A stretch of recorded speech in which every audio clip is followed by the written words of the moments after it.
ഒന്ന് അവിടെ നിൽക്കുക. ആ മേലെ കാണുന്ന കുട്ടിയുണ്ടല്ലോ, അതിനെന്തോ പറയാനുണ്ട്, അതൊന്ന് കേട്ടുകൊണ്ട് അങ്ങോട്ട് പോവുക.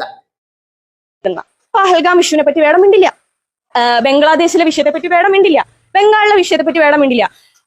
വേടന്റെ വിഷയങ്ങൾ എന്ന് വെച്ചിട്ടുണ്ടെങ്കിൽ ഈ പറഞ്ഞ പോലെ പലസ്തീനാണ് വേടന്റെ വിഷയം. ആ വായിന്ന് വരുന്ന വിഷം രാജഗോപാലേക്കാളും കൊടീര വിഷമാണെന്ന് ഇപ്പൊ എനിക്ക് മനസ്സിലായല്ലോ. സംഗിനിയ, അണ്ടിമൊക്കെ ശാഖയിലെ സംഗിനി. ആളുകളുണ്ട്, അതുപോലെ ഫുട്ബോൾ താരം വിജയൻ സാർ, അങ്ങനെ ഒരുപാട് ആളുകളുണ്ട്. കലാഭവൻ മണിച്ചേട്ടൻ, അങ്ങനെ നമുക്ക് ഇഷ്ടപ്പെട്ട ഒരുപാട് ആളുകളുണ്ട്. അവരൊക്കെ അവരുടെ കഴിവിന്റെ അടിസ്ഥാനത്തിൽ കയറി വന്ന ആളുകളാണ്. അല്ലാതെ ഇവരാരും ഞാൻ താഴ്ന്ന ജാതിക്കാരനാണ്, ഞാൻ കളർ കുറഞ്ഞാണ്, അങ്ങനെ പറഞ്ഞ് കരഞ്ഞിട്ട് മുന്നോട്ട് കയറി വന്ന ആളുകളല്ല. അപ്പൊ ഇപ്പൊ ഈ വേടൻ ഒരു പാട്ട് പാടുന്നുണ്ട്, എനിക്കത് പറയാൻ പോലും ഉറപ്പാണ്. ആള് നീ അതല്ല, ഞാൻ ഇതല്ല, നീ ഇപ്പൊ അതാണെങ്കിലും എനിക്കൊരു ഇതുമില്ല എന്ന് പറഞ്ഞൊരു പാട്ട് പാടുന്നുണ്ട്.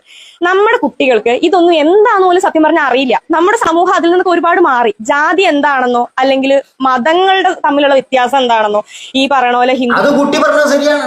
പണ്ടെപ്പോഴോ ഉണ്ടായിരുന്ന ഒരു ജാതി വ്യത്യാസം ഇപ്പൊ പറഞ്ഞിട്ട് വല്ല കാര്യമുണ്ടോ അല്ലേ?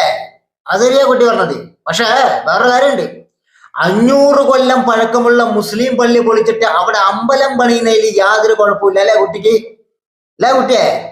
നിന്റെയൊക്കെ മുതുമുത്തച്ഛന്മാര് ഇവിടെ കിടന്ന് കാട്ടിക്കൂട്ടിയ കോലാഹലങ്ങളുണ്ടല്ലോ, കാമവെറി, കറുപ്പൻ വെളുപ്പൻ എന്നുള്ള വ്യത്യാസങ്ങളെ, അതൊക്കെ തന്നെയാണ് വേടൻ പാട്ടിലൂടെ ഇപ്പോഴത്തെ തലമുറയ്ക്ക് അറിയിച്ചു കൊടുക്കുന്നത്.